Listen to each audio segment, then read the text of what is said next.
I'm Basha Alexander for the Eco UpShift channel. And I'm here to tell a story about how everything is connected to everything. And it's about the amazing things trees do here in autumn. And you can see some autumn colors behind me. And I'm sitting here near a beech tree, which is just starting to go yellow. The amazing thing that trees do is turn color. And we all love all the colors that they turn. Scientists know a lot about the different chemical changes that have to occur inside of leaves for them to turn color. But what isn't known that well is the importance to the trees of being able to get all of the food out of their leaves. So when trees begin to turn color like this, and even before that, they are starting to use their profound intelligence to get the food out of the leaves, the food that they're making right here in the green leaves. That's where photosynthesis occurs, and that's how they make food for themselves. They don't eat, so they have to make food for themselves. So that's what's happening in the green pigments. Well, as autumn comes on, and they know that the deciduous trees know that they have to lose their leaves to protect themselves from snow and ice in the winter, so they need to get the food out of those leaves. And that can be a challenge for them because it means that their circulation has to be running smoothly and clearly and strongly. So that is the circulation of foods, fluid, and nutrients in the tubes, the xylem, which go in which all these fluids go up, and then the phloem, in which the fluids go around the tree and down into the roots. So what's involved with that? Well, there's these tiny, tiny little stems that connect the leaf to the larger stem. So that's where they have to get all of that food out. Now, this is a beech tree, but every tree has a similar kind of thing. And then it has to go into these stems where there are very small tubes, xylem and phloem, where this circulation occurs, and then to larger and larger and larger stems and branches. So that food has to come out of the leaves and move around. Now, the common idea is that the food just goes to the roots to be stored for the winter. And that does indeed happen, but there's more to it than that.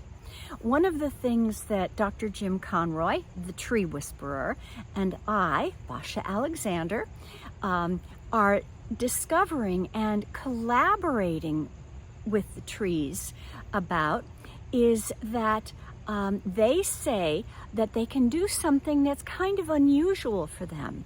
The trees say that they can actually store more food in unusual places, like in the stems and branches and trunk. They do usually store some food there, but not a lot. Well, why are they saying this?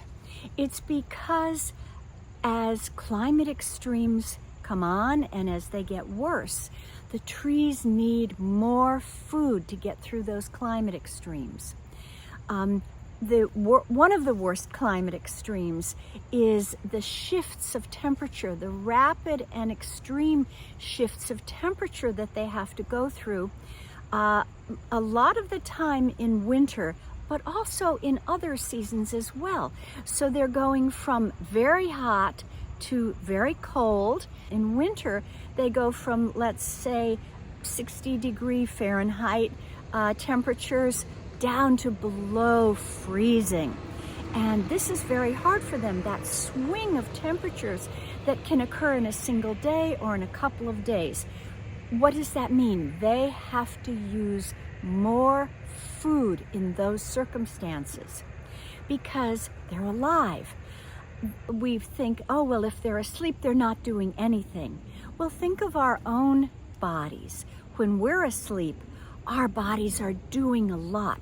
There is a lot of fluid movement and chemical activity and electrical activity that occurs in our bodies when we're asleep, because we're not dead, we're just asleep. So there's a lot happening. And the same thing goes on in trees. Their metabolism is slower, but there is still movement of fluids. And here's the thing, if it's warmer for them in winter, when they might be used to long periods of below freezing, if it goes above freezing, or even a lot above freezing, and then down to freezing, well, they have to keep their metabolism going during that. So what happens? They use more food for that.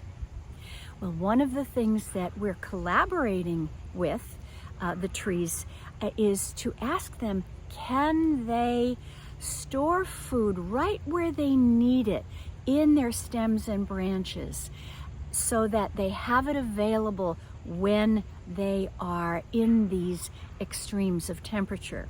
And here's the other thing that's really important. Now in autumn, as we're going into winter, where these fluctuations will occur, they need to keep their buds alive, their leaf buds for next year. This is how they're going to grow and live next year, is with their leaf buds. Well, in this beech trees have these amazing, long, very long, narrow leaf buds here, and another here, and more here. This is their life for next year. They need to make them fully developed so that folded up in this amazing nature's packaging job, they have everything they need then for growing a whole new leaf next year. But they also have to keep this leaf bud alive through these extremes of temperature throughout the winter. So they have a double job going on right now. So everything connected to everything. Let me review this. So making food in green leaves, but now the food in autumn, has to come out of these leaves, and it's handy if they can store some of it right in the stem and the leaf bud right here. And then they can store it nearby in the larger branches and even in the trunk, as well as in the roots. So this is how all of these things are interconnected. The leaves this year, the leaves next year, and then the movement of food and fluids throughout this xylem and phloem, throughout the tubes, so that they can stay alive through the difficulties, through the temperature shifts of winter, and then they're ready in spring to push the food and fluids up from the roots. The fluids come up and they begin to awaken and bring these tiny little leaf buds into growth now, so that they can then make food as the spring comes on. Now, they might have used a lot of food to live throughout the winter. So they need to get buds to open up into leaves as soon as they can, as soon as it's safe for them to do that, so they don't then maybe get a freeze or a frost that would kill these new leaves. So they have to determine when it's safe to push out those new leaves and begin making food like crazy as the spring continues, so that they can then live, be fully leafed out, and then begin to move all that food around and do all of their activities as the new year begins. So you see, every season is connected to every other season for trees. Every part of the trees is connected to every part. Now, I didn't mention too much about the tubes themselves and the roots, they have to grow too. And even when a tree like this might lose all of its leaves as the autumn goes on, if it's not freezing cold yet, they still have a chance to grow some more xylem and phloem in all of their various stems, branches, and trunk. They can still grow a bit more, and they can still grow some roots if they choose to, and that is their choice. One of the things that science has proven is that trees and plants are so intelligent that they manage these resources themselves with this great intelligence.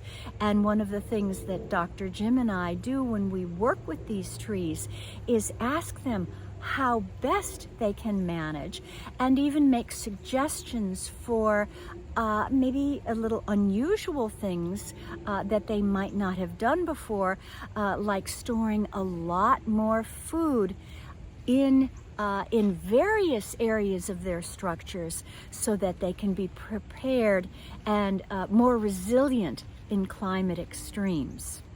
So I hope you get the idea of how everything is connected to everything here with trees and in the seasons and just for all life on Earth. Thanks so much.